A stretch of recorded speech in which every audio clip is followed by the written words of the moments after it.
Muchas gracias a los organizadores de este evento por convocarme y darme la oportunidad de compartir con ustedes algunas ideas. Y bueno, les voy a leer, espero que no se agoten. Y voy a tratar de ir sintetizando para no extenderme demasiado. La formación de posgrado es un nivel educativo con gran debilidad política a nivel nacional y es el de mayor competencia a nivel internacional. A nivel nacional, las políticas de financiamiento en la década de los 90 ubicaron el nivel de posgrado como una ventana universitaria para el ingreso de recursos. Eso hoy todavía es así. Se ha descuidado a este nivel educativo que representa el principal espacio de formación para la investigación. La formación de posgrado, ya sea orientada a la especialización profesional o a la formación académica, es el espacio universitario privilegiado de la formación científica. En los años 90 se observaron profundos cambios en el escenario universitario nacional e internacional y muchos de los rasgos de estos cambios se han profundizado. Se alentó desde las políticas universitarias la heterogeneidad de la educación superior, entendiendo que diferentes necesidades podrían ser cubiertas con diferentes formas de actividad. No solo se alentó la diversidad en el tipo de instituciones, sino también en los niveles de formación, introduciendo o fomentando las tecnicaturas y alentando justamente también en esta década la expansión del posgrado. Junto con esto, otro elemento de diversificación fueron las nuevas modalidades de enseñanza que incorporaron propuestas pedagógicas mediadas por tecnologías, la educación virtual, la educación a distancia. Esta diversidad debía acompañar la heterogeneidad del estudiantado en edades, en inserción laboral, responsabilidad familiar, rasgo que se ha consolidado en la actualidad, porque vemos hoy en día justamente en esta heterogeneidad no solo las edades o la inserción laboral, sino también la procedencia nacional, ¿sí? Es decir, lo que vemos hoy es que se ha consolidado como rasgo universitario la movilidad territorial de los estudiantes. Surge también en esta época un fenómeno de transnacionalización de la educación superior con los procesos de la mano, de los procesos de regionalización política a nivel mundial, como Comunidad Económica Europea o el Mercosur.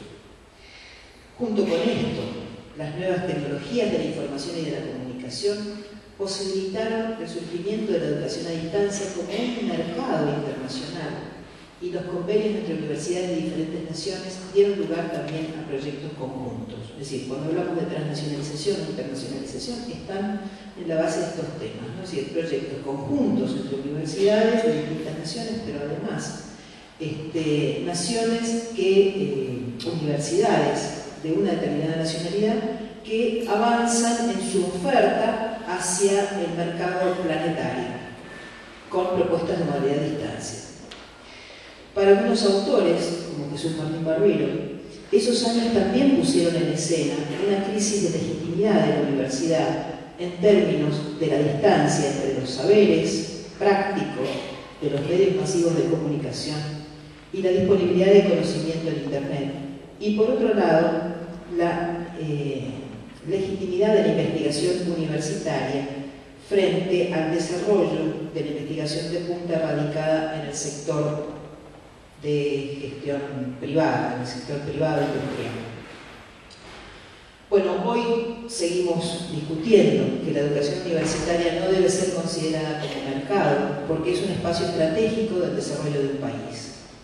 La competencia internacional pone su acento tanto en la captación de talentos como en la producción de conocimiento, razón por la cual la internacionalización es una preocupación tanto para la educación superior como para los gobiernos nacionales. Este contexto da lugar a una creciente obsesión por los rankings universitarios a nivel mundial.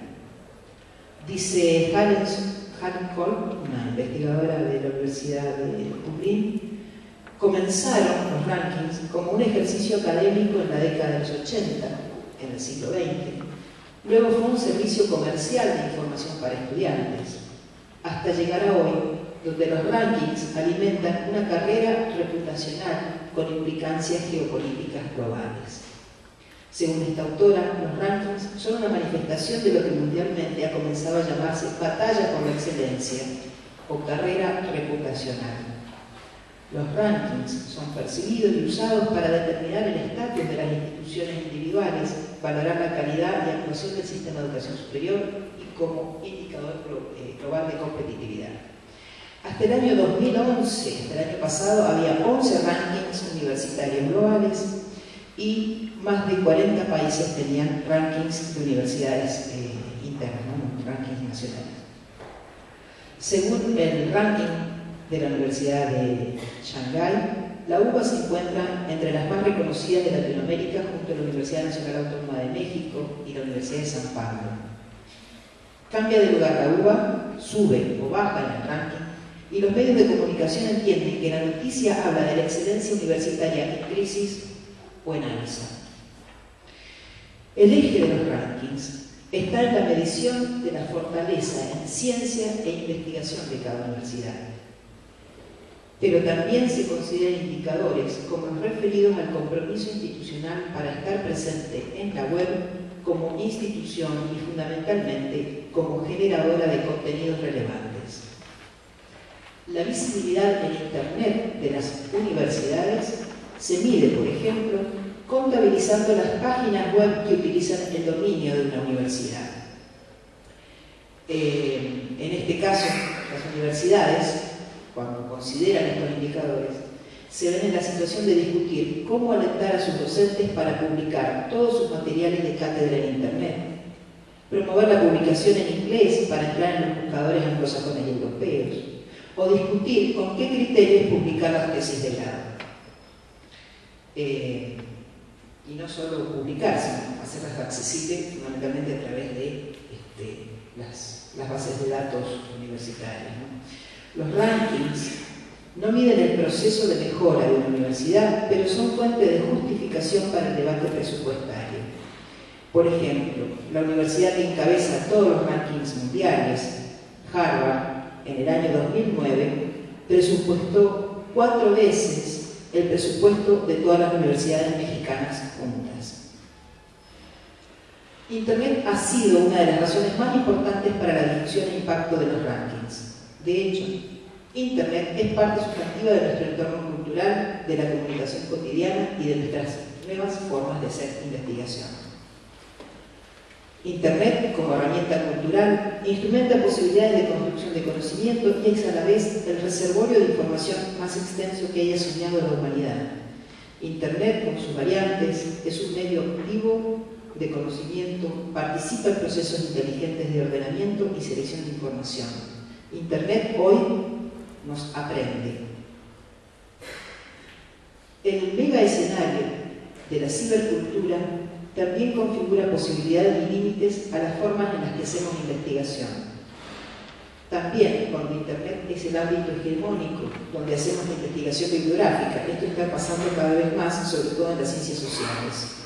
La investigación bibliográfica es fundamentalmente a través de Internet, no es una búsqueda física en las bibliotecas, excepto para campos muy particulares como por ejemplo la historia, ¿sí? Pero aún así el campo de investigación bibliográfica hoy en día el primero es Internet.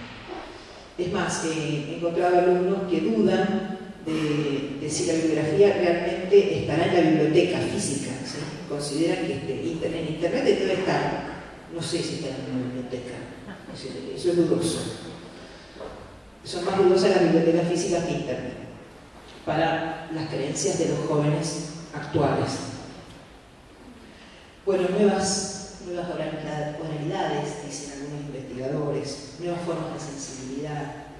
Todo esto entra de la mano con esta cultura digital de la que formamos parte y que atraviesa toda la vida universitaria. Y a donde yo quiero llegar es que reconocemos en este escenario, en este nuevo escenario cultural, que como sujetos universitarios somos sujetos tecnologizados, ¿sí? Vivimos y trabajamos a través de todas estas tecnologías casi sin percibirlas, sin darnos cuenta. Ahora, hay algunos cambios que ya se mencionaron antes y que quiero marcar respecto a esta cultura digital en la que estamos inmersos. Burbules habla de un escenario cultural donde el aprendizaje es ubicuo. Hoy se aprende en todo momento y lugar. Otro gran cambio que se introduce es el aprendizaje colaborativo, es decir, el aprendizaje derivado de experiencias de intercambio entre pares, de compartir hallazgos de ideas o revisión conjunta de producciones y la construcción de criterios compartidos. El acceso a la información y conocimiento en todo momento y lugar, es decir, esta noción de ubicuidad, y la potenciación de la colaboración entre sujetos son rasgos fundamentales del nuevo escenario, pero más radical aún que estos dos nuevos rasgos es que Internet, en su evolución, pasó de ser un espacio de búsqueda a ser un espacio que nos aprende y nos ofrece alternativas acorde a nuestros intereses. La web del consumo pasó a ser la web de la potenciación colectiva. Nos orienta, nos informa lo que detecta sobre nuestros intereses. Las redes sociales y los blogs son espacios que lideran estas nuevas características de la comunicación en lo que se ha denominado la web semántica. La web toma información sobre nuestros intereses, fundamentalmente hoy en día es un trabajo que se hace a través de etiquetas, una etiqueta las temáticas, y los grandes prestadores de servicios que funcionan con este sistema de etiquetas, por ejemplo, a uno le avisan sobre información relevante que es relevante para uno por las etiquetas que uno ha estado usando. Entonces la Internet nos aprende y nos pasa información, nos avisa. Ahora, hay que ver nosotros cómo actuamos dentro de Internet y hacia ahí me voy dirigiendo, ¿sí? Voy dando todo este contexto para llegar a los estudiantes de posgrado.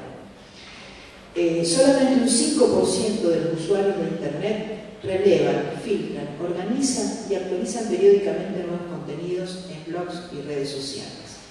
Los demás usuarios los reproducimos, los hacemos circular erráticamente, pero no seleccionamos y ponemos en valor los materiales de Internet.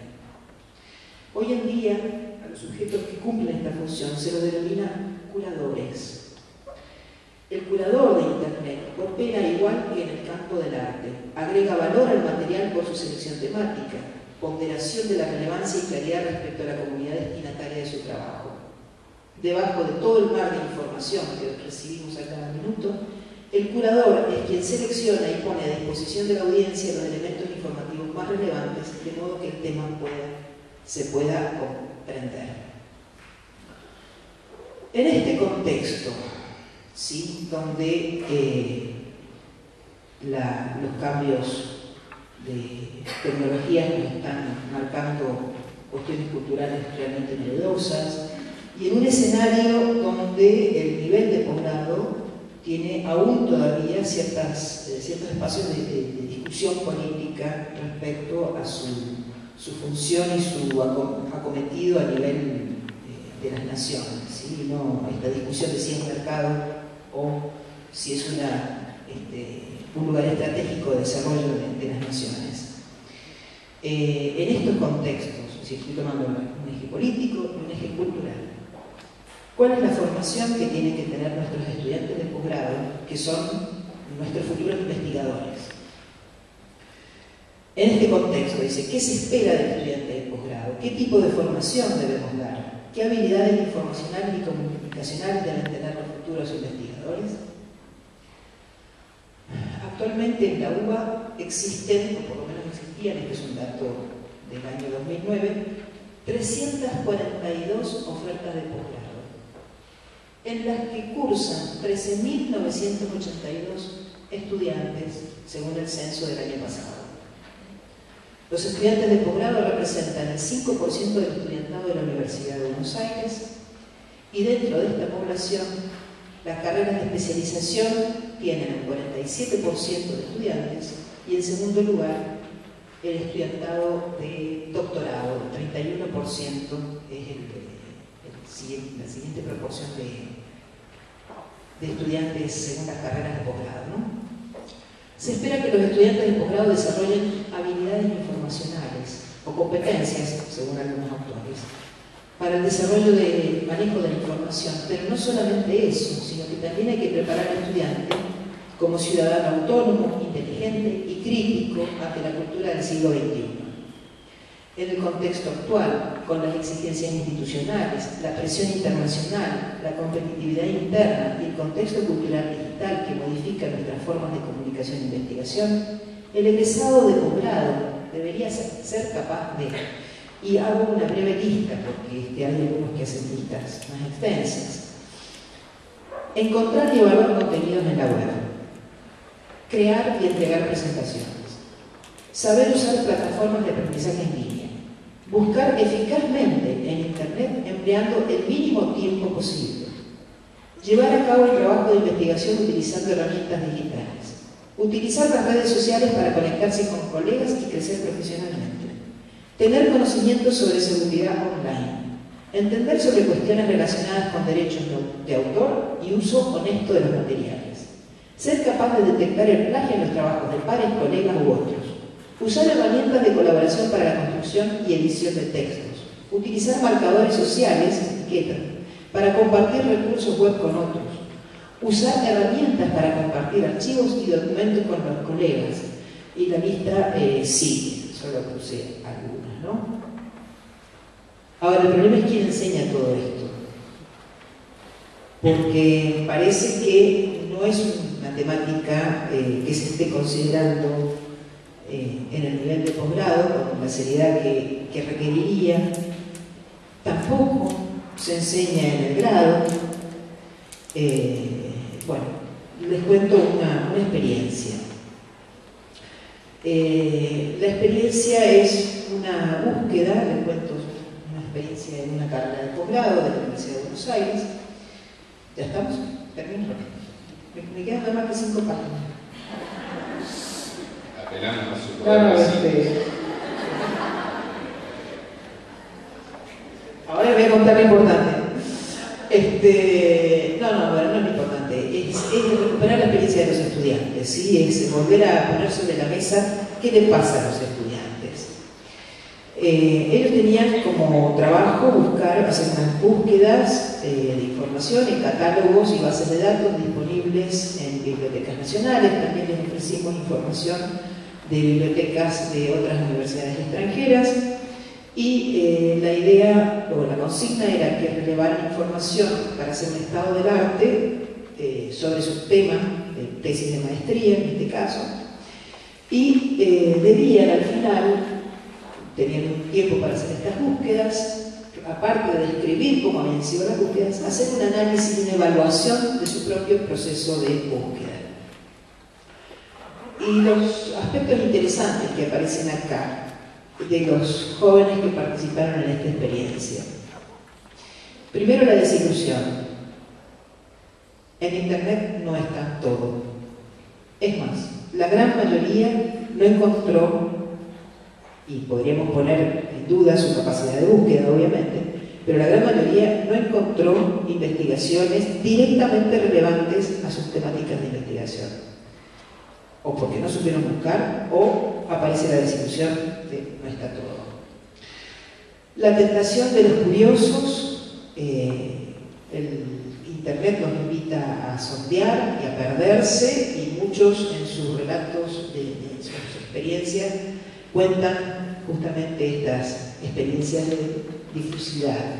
Entonces, ni líneas ni ejes temáticos.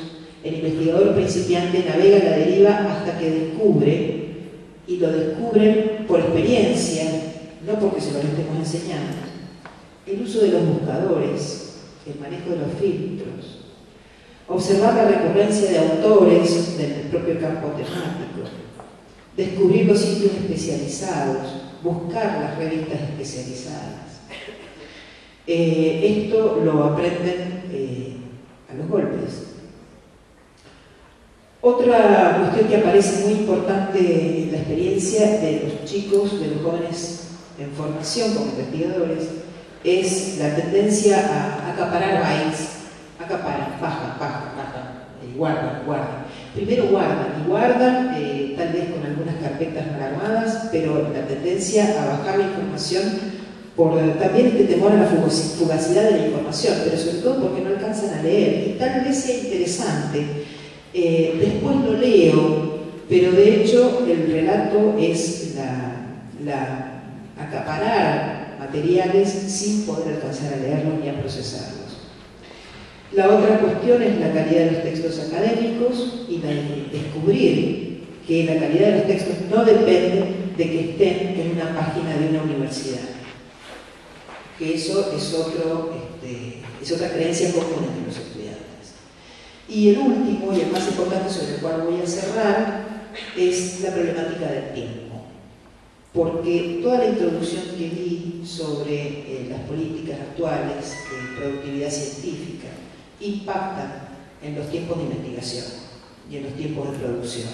Y con esto voy cerrando. Cierro con este tema. Bueno, se dan cuenta que la investigación en Internet toma horas, que hace falta paciencia, que hay que calmar la angustia de la búsqueda, se le aparecen muchas expresiones de este tipo. Pero quiero recuperar, para cerrar, una advertencia que hace la doctora María Sirman, que es investigadora en el campo de educación y en las ciencias sociales, sobre una nueva problemática sobre la que hace falta volver, que es el tema del tiempo en la investigación. Ella dice: el tiempo de investigador demanda algo llamado tiempo, tanto para la seria y rigurosa formación del investigador joven, en el trabajo con la realidad concebida como una nutriente privilegiada del quehacer científico, como para ir armando la relación con el objeto estudiado.